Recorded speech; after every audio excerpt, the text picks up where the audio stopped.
असल में मुझे तुम्हारी मदद की जरूरत है। अनन्या किसी प्रॉब्लम में फंसी हुई है और तुम ही उसे निकाल सकते हो। मैं ये भी नहीं चाहता हूं कि अनन्या और उसके परिवार को पता चले कि मैं कौन हूं।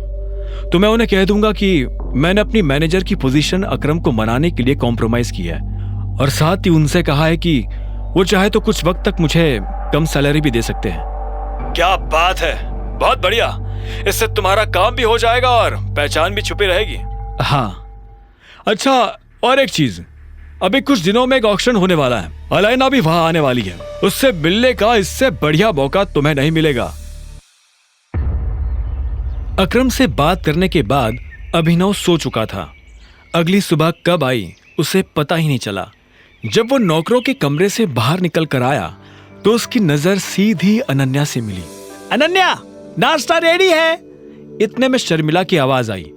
अनन्या की नजर अभिनव से मिली, लेकिन वो उसे बिना कोई इशारा दिए वहां से निकल गई।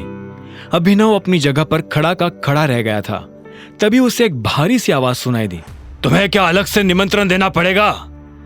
यह आवाज और किसी की नहीं बल्कि हरदेव पाल सिंह की थी।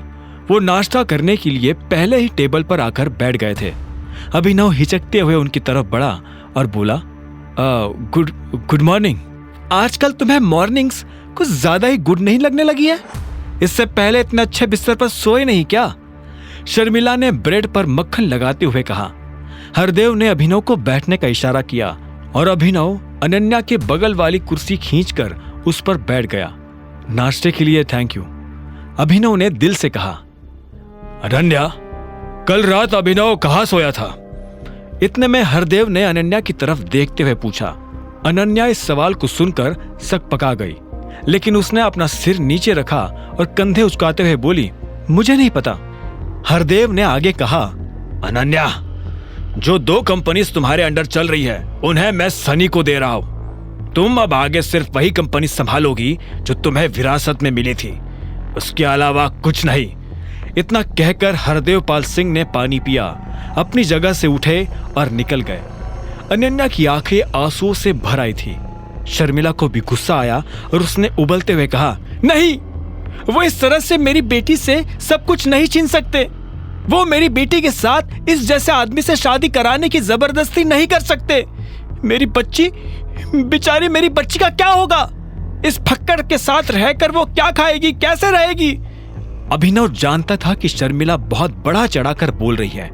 उसने धीरे से कहा, मैं उसका और अपना दोनों का ध्यान रख सकता हूं। मैंने अकरम सर से भी बात की है, वो तुम्हारी मदद करने के लिए तैयार है।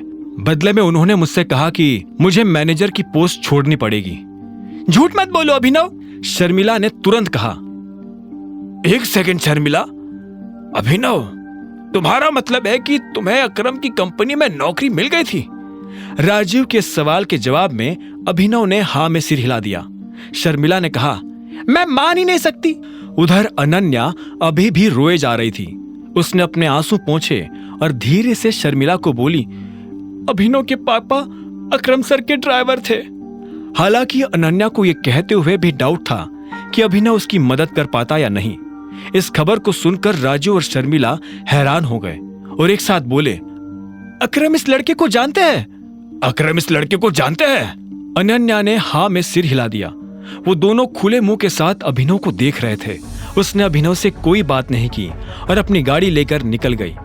इधर अभिनव को भी देर हो रही थी, उसे रियूनियन के लिए जाना था। जैसे ही अभिनव होटल के दरवाजे पर पहुंचा तो उसने देखा कि हरीश कामिनी नाम के एक लड़के के साथ बाहर आ रहा था। कामिनी कॉलेज में उन लड़कियों की लीडर हुआ करती थी जो अभिनव और उसके जैसे बाकी लोगों को बुली करते थे। जैसे उसकी नजर अभिनव से मिली तो उसने कहा, ओह, देखो तो कौन आया है, अभिनव।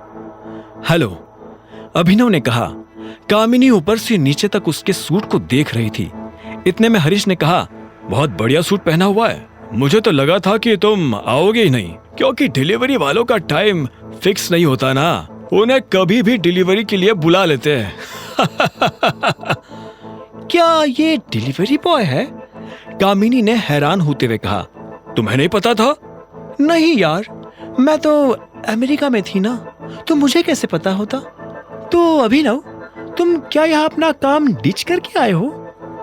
नहीं, मैं अब डिलीवरी बॉय नहीं हूँ, मैं एक ऑफिस में जॉब करता हूँ। ये सुनते ही हरीश जोर जोर से हंसने लगा और बोला, अरे हाँ, इसने तो अनन्या सिंह को फंसाकर उससे शादी की है ना, अब अपनी बीवी के ऑफिस में काम कर रहा होगा। ये कहते ही कामिनी और हरीश जोर जोर से हंसने लगे। अभिनव को उन दोनों की शक्ल देख गुस्सा आ रहा था। उधर जब अभिनव को गुस्सा आ रहा था, तब इधर वही हट्टा कट्टा सा आदमी हाथ में सिगार लिए अपने सेक्रेटरी के पास खड़ा था। उस आदमी ने पूछा, टाइगर दिखता कैसा है, कुछ पता चला? हम वही पता करने की कोशिश कर रहे हैं सर। मुझे 1 हफ्ते में उसकी सारी डिटेल्स चाहिए। हमारे जासूस से कहो कि जरा जल्दी काम करना शुरू करे।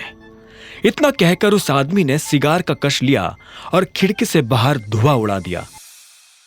आगे की कहानी जानने के लिए देखें अगला एपिसोड सिर्फ पॉकेट एफएम के यूट्यूब चैनल पर, और द रिटर्न ऑफ टाइगर के सारे एपिसोड्स को सुनने के लिए डिस्क्रिप्शन में दी लिंक से डाउनलोड करें पॉकेट एफएम ऐप।